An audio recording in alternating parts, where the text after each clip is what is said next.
नमस्कार दोस्तों, मैं रत्नेश्वर आप सभी का स्टडी 91 में स्वागत करता हूं। और कैसे हैं आप सभी? उम्मीद करता हूं आप सभी स्वस्थ होंगे, जहां भी होंगे मस्त होंगे। दोस्तों आज बहुत इंपॉर्टेंट टॉपिक लेके आया हूं। जैसा कि आप जानते हैं दोस्तों कि बुद्धि के बारे में आज हम लोग पढ़ेंगे। और बुद्धि के बारे में हम एक पहली क्लास हो चुकी है, दूसरी क्लास भी हो चुकी है, ये तीसरी क्लास है दोस्तों।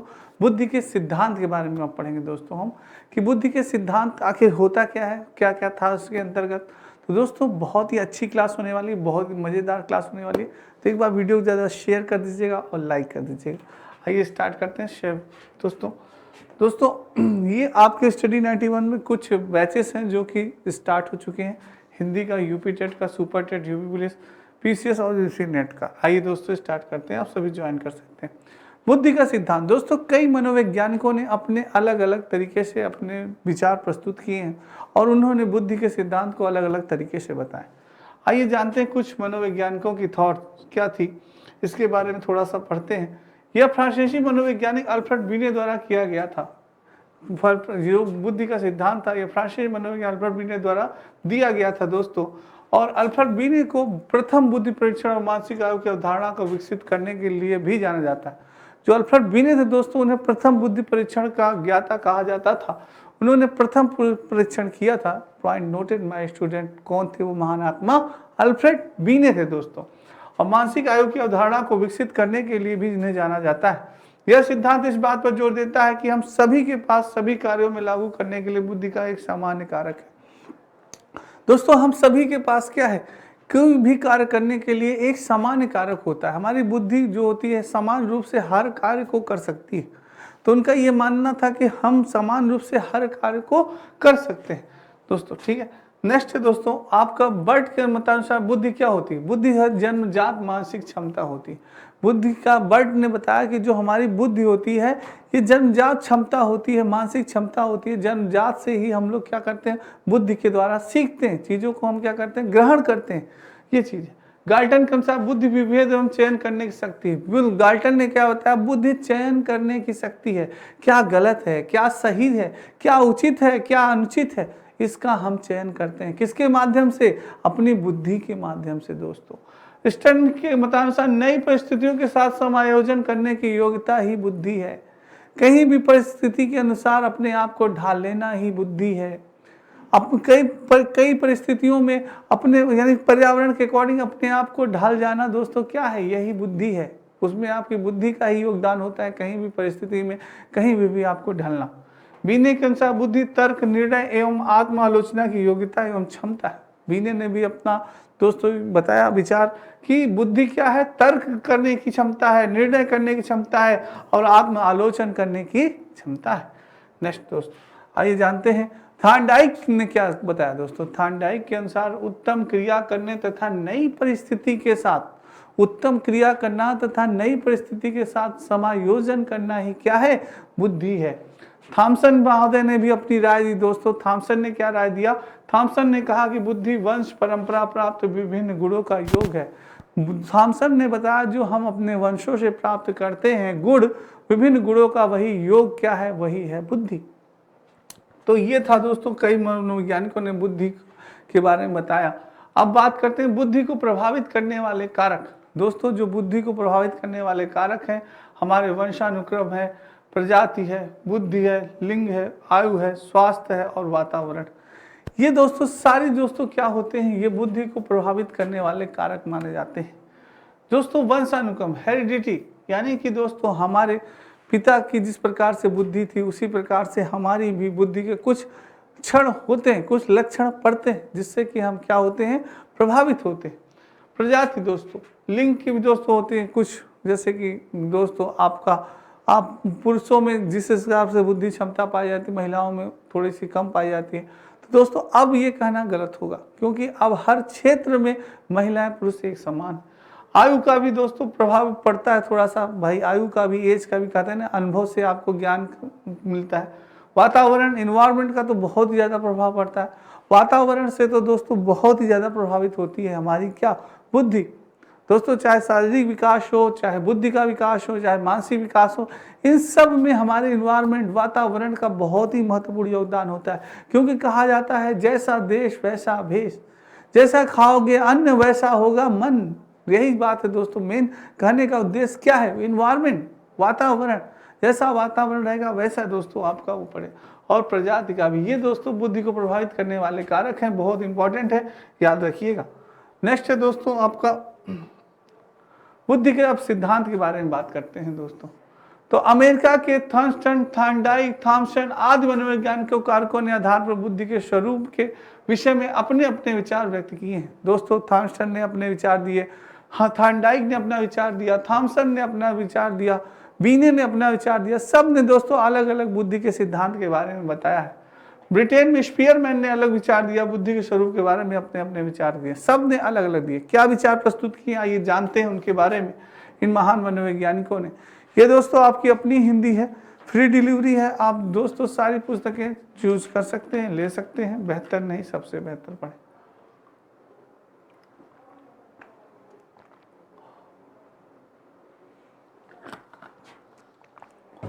आइए दोस्तों नेक्स्ट जानते हैं बीने का एक कारक सिद्धांत, बहुत इंपॉर्टेंट है दोस्तों। बीने ने क्या दिया था, एक कारक सिद्धांत दिया था। कौन सा सिद्धांत दिया था, एक कारक। क्या था एक कारक सिद्धांत में, इसके बारे में आइए जानते हैं।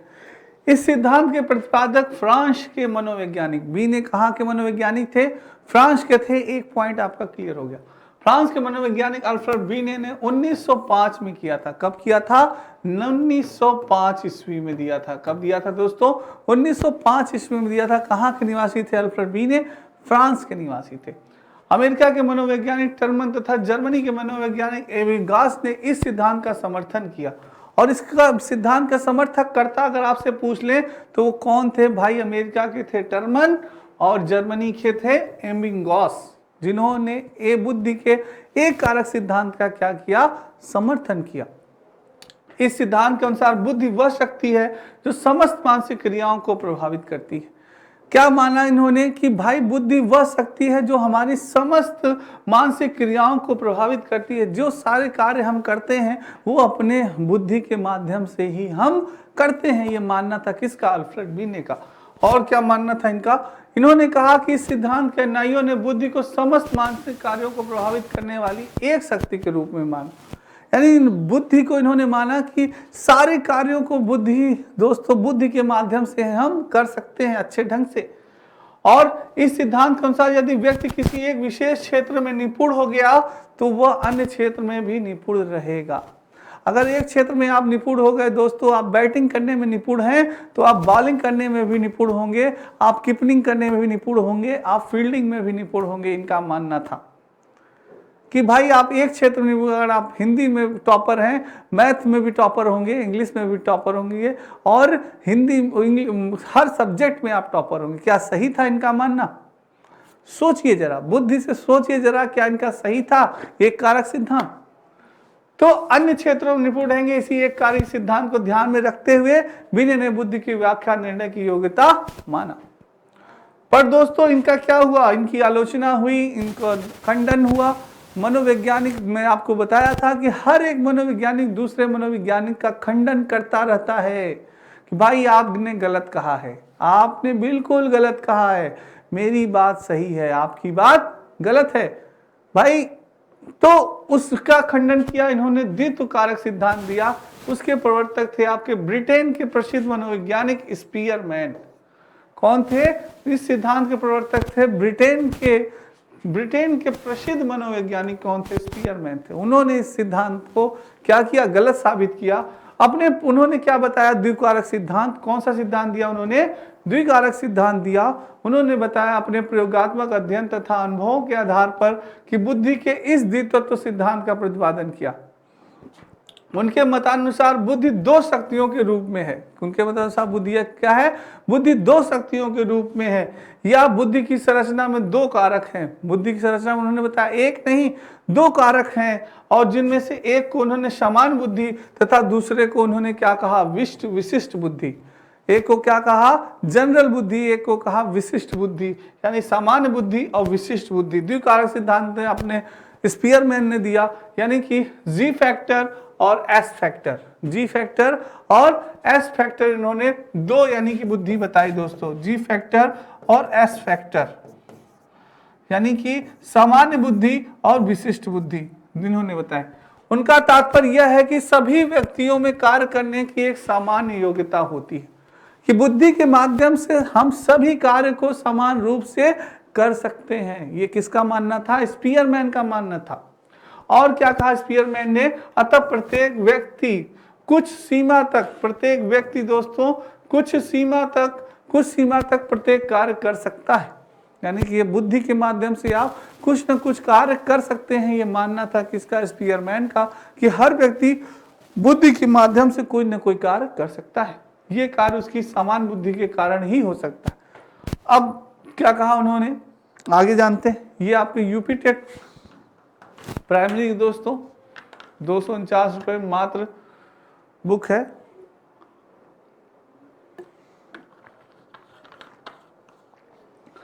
आप सभी ले सकते हैं। और हिंदी इंडिविजुअल नया बैच प्रारंभ हो गया है। आइए, तो ये था दोस्तों। अब बात करते हैं त्रिकारक बुद्धि सिद्धांत की।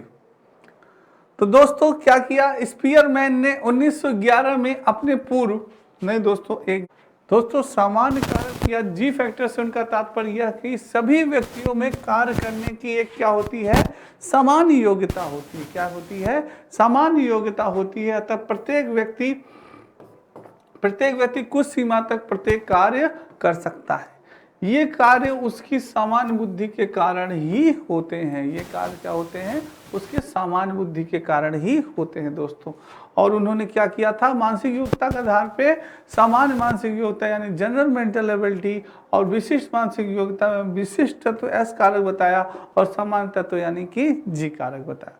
ये आपके स्पीयरमैन ने दोस्तों आपके दिया था। आपके प्रवर्तक ब्रिटेन स्पीयरमैन ने द्विकारक सिद्धांत प्रतिपादित किया था। ठीक है। अब आइए दोस्तों, ये आपके यूपी टेट का हिंदी इंडिविजुअल का नया बैच प्रारंभ हो गया है। और आपके यूपी टेट की दोस्तों पुस्तक आ चुकी है मार्केट में मात्र 250 रुपए में।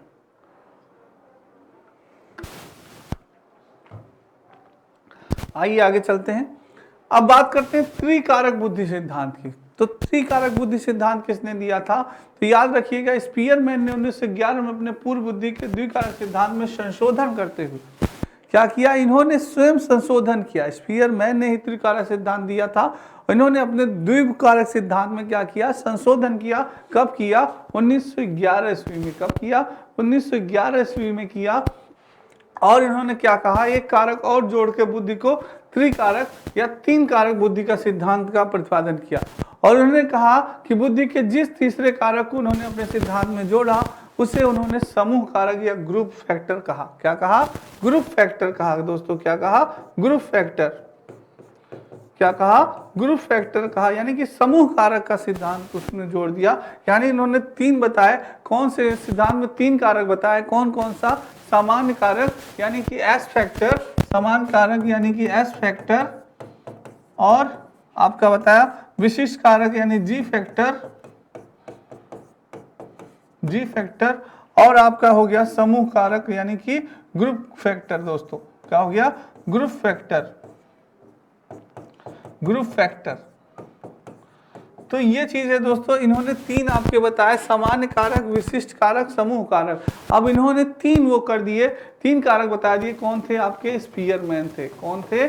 स्पीयरमैन थे दोस्तों। तो याद रखिए द्विकारक और त्रिकारक तीनों सिद्धांत किसने दिए थे? स्पीयरमैन ने ही दिए थे दोस्तों। ठीक है, याद रखिएगा। अब बात करते हैं स्पीयरमैन के विचार में सामान्य तथा विशिष्ट कारक के अतिरिक्त समूह कारक भी विशिष्ट भी समस्त क्रियाओं में साथ रहता था। क्या कहता था? समस्त क्रियाओं में साथ रहता था। कुछ विशेष योग्यताएं जैसे यांत्रिक योग्यता, आंकिक योग्यता, शाब्दिक योग्यता, संगीत योग्यता, स्मृति योग्यता, तार्किक योग्यता तथा बौद्धिक योग्यता आदि के संचालन में समूह कारक भी विशेष भूमिका निभाता था। जो होता था, यानी उन्होंने कहा कि सभी गुण होते हैं बुद्धि के माध्यम से। मनुष्य में क्या होते हैं? सभी गुण होते हैं। यांत्रिक गुण होते हैं, भाषाई गुण होते हैं, वह यानी कि दोस्तों संगीत का भी गुण होता है उसके अंदर, स्मृति का भी गुण होता है। सारे गुण उन्होंने क्या कर दिए? समाहित कर दिए। बुद्धि के माध्यम से बालक सारे कार्य कर सकता है। तो इन्होंने समूह कारक सिद्धांत भी कर दिया दोस्तों। ठीक है, नेक्स्ट है थर्नडाइक का बहुकारक बुद्धि सिद्धांत। अब दोस्तों बहुकारक बुद्धि सिद्धांत किसने दिया था? आपका थॉर्नडाइक ने दिया था। किसने दिया था? थॉर्नडाइक ने आपका दिया था बहुकारक बुद्धि का सिद्धांत। क्या बताया थॉर्नडाइक ने इसके बारे में, आइए जानते हैं। थॉर्नडाइक ने अपने सिद्धांत में बुद्धि को विभिन्न कारकों का मिश्रण बताया। क्या बताया? विभिन्न कारकों का मिश्रण माना है। विभिन्न कारकों का क्या माना? इन्होंने मिक्सचर माना, जिसमें कि कई योग्यताएं निहित है। क्या माना इन्होंने? कि भाई बुद्धि के अंदर कई योग्यताएं निहित है और उनके अनुसार किसी भी मानसिक कार्य के लिए विभिन्न कारक एक साथ मिलकर कार्य करते हैं। जो कारक होते हैं हमारे, वो सारे कारक जब कार्य करेंगे वो तो सारे कारक मिल जाते हैं, तभी वो कार्य करते हैं। और थॉर्नडाइक ने पूर्व सिद्धांतों में प्रस्तुत समान कारकों की आलोचना की है और अपने सिद्धांत में समान कारकों की जगह उन्होंने क्या किया? मूल कारकों तथा उभयनिष्ठ कारकों का उल्लेख किया है। उन्होंने मूल कारकों का और उभयनिष्ठ कारकों का ही उल्लेख किया है। क्या थे उनके मूल कारक उभयनिष्ठ? ये जानते हैं अभी। यूजीसी पेपर फर्स्ट का आपका कंप्लीट कोर्स नया बैच प्रारंभ, मात्र 999 रुपये में आप सभी ज्वाइन कर सकते हैं।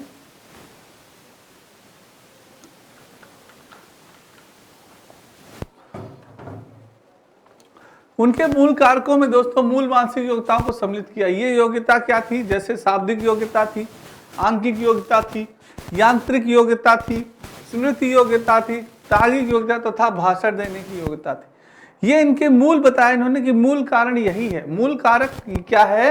यही है। और मूल कारक के अंतर्गत ही बुद्धि से माध्यम से लोग सीखते हैं। उनके अनुसार ये योग्यताएं व्यक्ति के समस्त मानसिक कार्यों को प्रभावित करती है। उनके अनुसार जो ये योग्यता होती है, शाब्दिक योग्यता, आंकिक योग्यता, यांत्रिक योग्यता, स्मृति योग्यता, तार्किक योग्यता, यह योग्यता व्यक्ति के समस्त मानसिक कार्यों को क्या करती है? प्रभावित करती है। इन सब योग्यताओं का मालक के मानसिक योग्यता में कहीं ना कहीं योगदान होता है। तो ये मानना था आपके भाई साहब समूह कारक सिद्धांत के जो प्रवर्तक थे आपके थॉर्नडाइक का। क्या इसका? थॉर्नडाइक का मानना था। बहुकारक के समर्थक थे। ये बुद्धि सिद्धांत दिया था इन्होंने थॉर्नडाइक ने। ठीक है, नेक्स्ट आज ये जानते हैं दोस्तों, थॉर्नडाइक ने इस बात को भी मानता है कि व्यक्ति में कोई न कोई विशिष्ट योग्यता अवश्य पाई जाती है। उन्होंने कहा बिल्कुल सही है भाई, बिल्कुल हर व्यक्ति में कोई न कोई स्पेशल होता है, कोई न कोई विशिष्ट योग्यता जरूर पाई जाती है। हाँ, कोई बच्चा क्रिकेट में स्पेशलिस्ट होता है, कोई बच्चा क्या कहते हैं हॉकी में स्पेशलिस्ट होता है, कोई फुटबॉल में अच्छा खेलता है, कोई किसी की मैथ बहुत अच्छी होती है, किसी की रीजनिंग बहुत अच्छी होती है, किसी की इंग्लिश बहुत अच्छी होती है, पर किसी की हिंदी बहुत कमजोर होती है। तो वो चीज़ है, यानी कोई न कोई किसी में मास्टर होता है, वही चीज़ है, वही बात उन्होंने कही। और परंतु उनका यह भी मानना है कि व्यक्ति की एक विषय की योग्यता से दूसरे विषय की योग्यता का अनुमान लगाना कठिन है। जैसे कि आपके बीने जी ने कह दिया कि भाई एक व्यक्ति निपुण है तो सब में निपुण हो जाएगा। एक कारक सिद्धांत उन्होंने बताया कि सब में वो निपुण हो गया। तो ऐसा कहना कठिन है कि हाँ भाई अगर आप मैथ में तेज हैं तो ये नहीं आप हिस्ट्री में भी तेज हो जाएंगे, नहीं, ये कहना गलत है।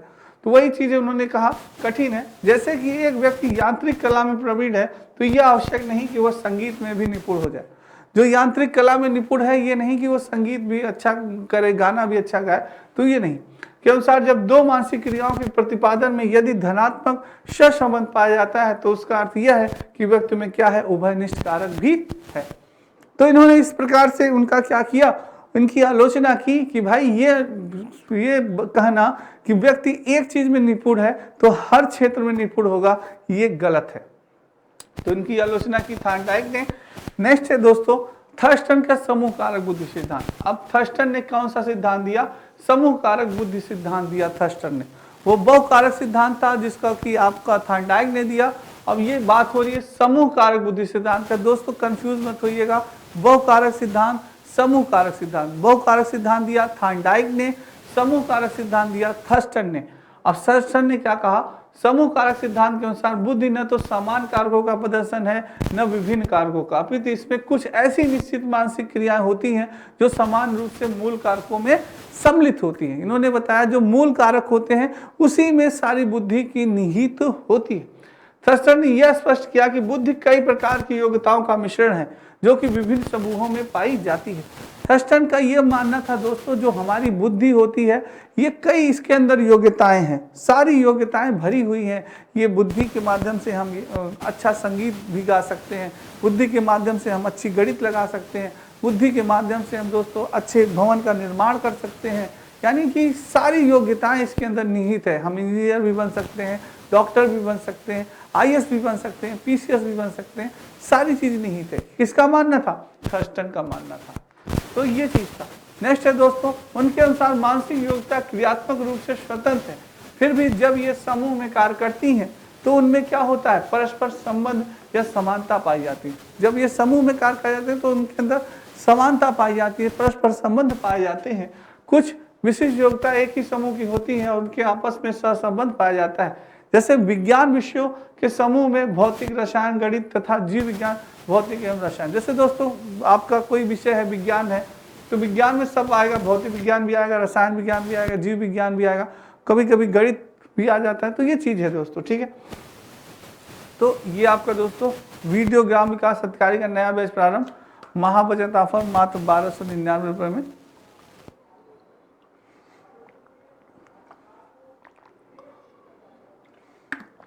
आप सभी ज्वाइन कर सकते हैं।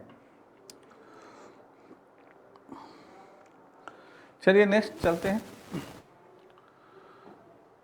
अब बात करते हैं थर्स्टन के जो बहुकारक सिद्धांत था दोस्तों। थर्स्टन ने कहा कि विश्लेषण नामक सांख्यिकी प्रवृत्ति का प्रयोग करके 7 प्राथमिक कारकों का पता लगाया। उन्होंने क्या किया? 7 प्राथमिक कारक का पता लगाया, जिन्हें उन्होंने प्राथमिक मानसिक योग्यता के नाम से भी संबोधित किया, जो निम्नवत है। ये जानते हैं क्या है?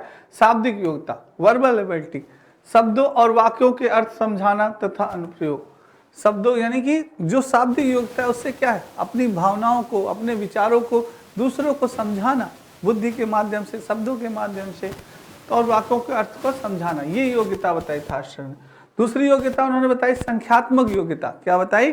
संख्यात्मक योग्यता हुई यानी साधारण गणितीय प्रकारों को करना। संख्यात्मक यानी गणितीय प्रकार योग्यता, बालक के अंदर बुद्धि के माध्यम से वह संख्यात्मक योग्यता रखता है, क्वेश्चन को सॉल्व कर सकता है। वो किसके कारण होता है? संख्यात्मक योग्यता के कारण होता है, बुद्धि के कारण। शब्द प्रवाह योग्यता, पूर्व के शब्दों से संबंधित अलग शब्दों की रचना, जो पूर्व शब्दों के बारे में उसके जानकारी रहती है, फिर अलग शब्दों की भी वो क्या करता है? रचना करता है, नए शब्दों की रचना करता है। किससे? पूर्व शब्दों के ज्ञान से। वही चीज है। वस्तु प्रेक्षण योग्यता, यानी कि किसी भी स्थान विशेष में किसी चीज के परिणाम आदि से संबंधित, कोई भी स्थान विशेष है दोस्तों, उसमें क्या किसी चीज के परिणाम से संबंधित बातों को वह जानता है। यह है आपका वस्तु प्रेक्षण योग्यता। नेक्स्ट है तार्किक योग्यता, रीजनिंग एबिलिटी, अमूर्त संबंधों का प्रत्यक्षीकरण तथा अनुप्रयोग। उसके अंदर तार्किक योग्यता आ जाती है। जो चीजें नहीं दिखाई देती, अमूर्त यानी कि जो चीजें नहीं दिखाई देती है, उसके बारे में भी वो तर्क करने लगता है। कोई भी चीज है उसके बारे में तर्क वितर्क करने लगता है। किसके माध्यम से? अपनी बुद्धि के माध्यम से। तो अमूर्त संबंधों का प्रत्यक्षता अनुप्रयोग हो जाता है। स्मृति योग्यता, याद दोस्तों, स्मृति यानी कि मेमोरी, याद करना, मेमोरी एबिलिटी, चीजों को क्या करता है? याद करने लगता है, यानी अधिगम तथा प्राप्त सूचना को धारण करना। प्रत्यक्षात्मक गति क्षमता दोस्तों, यानी कि किसी भी घटना की विस्तृतता का प्रत्यक्षीकरण करने लगता है। जो सत्वा जो आपका अंतिम है कि प्रत्यक्षात्मक गति क्षमता उसके अंदर आ जाती है, वह किसी भी घटना का क्या करने लगता है? विस्तृत प्रत्यात्मक करने लगता है दोस्तों, ठीक है। नेक्स्ट है तो विस्तृत प्रत्यात्मक करने लगता है दोस्तों, यानी अधिगम तथा प्राप्त सूचना को धारण करने लगता है और किसी भी घटना का क्या करने लगता है? विस्तृत प्रत्यात्मक, यानी कि कोई भी दोस्तों प्रत्यक्षात्मक गति क्षमता, कोई भी प्रत्यक्ष चीज आती है उसके सामने, उसके बारे में सोचना, विचारना और विस्तृत प्रत्यक्ष देना। किसी भी घटना का विस्तृत, कोई भी घटना ऐसी उसके घटित हो गई दोस्तों, जैसे बाय द वे आप जा रहे हैं कहीं पे भी आप जा रहे हैं और आपका दोस्तों पर्स यानी कि चोरी हो गया। जैसे ही आपका पर्स चोरी हुआ तो आपके दिमाग में आया, अब आपको ये हुआ कि अरे यार मेरा पर्स कैसे चोरी हुआ। अब आप सोचने लगे, सारी आपकी घटनाएं आपके दिमाग में सोचने लगे, यार मेरा पर्स आखिर गिरा तो कहाँ गिरा, या चोरी हुई, या पहले तो आपके दिमाग में ये प्रश्न उठेगा कि मेरा पर्स चोरी हुआ था या मेरा पर्स गिर गया। तो आप दोस्तों पहले आपके दिमाग में सारी चीजें चलने लगेंगी विस्तृत कि यार मैं घर से निकला, फिर मैंने ऑटो ली थी, ऑटो में तो कहीं नहीं गिरा, फिर मैंने ऑटो से फिर क्या किया, मैंने क्या कहते हैं बस पकड़ी, बस में मैं बैठा था, पीछे वाला व्यक्ति था, ये व्यक्ति बैठा था। ऐसे धीरे धीरे क्या होती है दोस्तों, आप घटनाओं को क्या करते हैं? एक्सप्लेन करते हैं, घटनाओं का एक्सप्लेन करते हैं, अपनी मेमोरी में याद करते हैं। और किसी को बताना भी होता है तो आप उसका प्रत्यक्ष बताते हैं कि यार ऐसी ऐसी घटना मेरे साथ घटी, यार इस बार मेरा पर्स चोरी हो गया, ऐसा था, वहाँ पे गया था, बनारस जा रहा था, ऐसी टेम्पो पे बैठा, उसके बाद बस में बैठा, लग रहा है बस में ही किसी ने मार लिया। तो ऐसे रूप से आप क्या कर रहे हैं, उसको संक्षेप में समझा रहे हैं विस्तृत घटना, किसके माध्यम से, अपनी बुद्धि के माध्यम से। आपको जो चीज़ें याद थी उसे आपने किया। तो ये उन्होंने 7 बताए थे दोस्तों। कौन कौन सा बहुत इंपॉर्टेंट है आपका? पहला था आपका शाब्दिक योग्यता, थर्स्टन के कारण नामक सांख्यिकी प्रवृत्ति का प्रयोग किया था उन्होंने। 7 प्राथमिक कारक बताए उन्होंने। क्या थे? 7 प्राथमिक कारक थे। पहला था शाब्दिक योग्यता, वर्बल एबिलिटी, शब्दों और वाक्यों के अर्थ समझना तथा प्रयोग। दूसरा था संख्यात्मक योग्यता, साधारण गति प्रयोग करना। तीसरा था शब्द प्रवाह योग्यता, पूर्व के शब्दों से संबंधित या अलग शब्दों की रचना करना। नेक्स्ट चौथा था वस्तु प्रेक्षण योग्यता, और पांचवा था तार्किक योग्यता, तर्क करना, और छठवां था स्मृति योग्यता, और सातवां था प्रतिरक्षण गति क्षमता। दोस्त ये 7 आप उन्होंने बताए थे, थर्स्टन जी ने, बहुत इंपॉर्टेंट है। तो दोस्तों ये आपके नितिन सर के द्वारा ये नोट्स हैं, सारी नोट्स हैं, आप ले सकते हैं, बहुत इंपॉर्टेंट है सारी नोट्स से, आप स्क्रीनशॉट ले सकते हैं दोस्तों।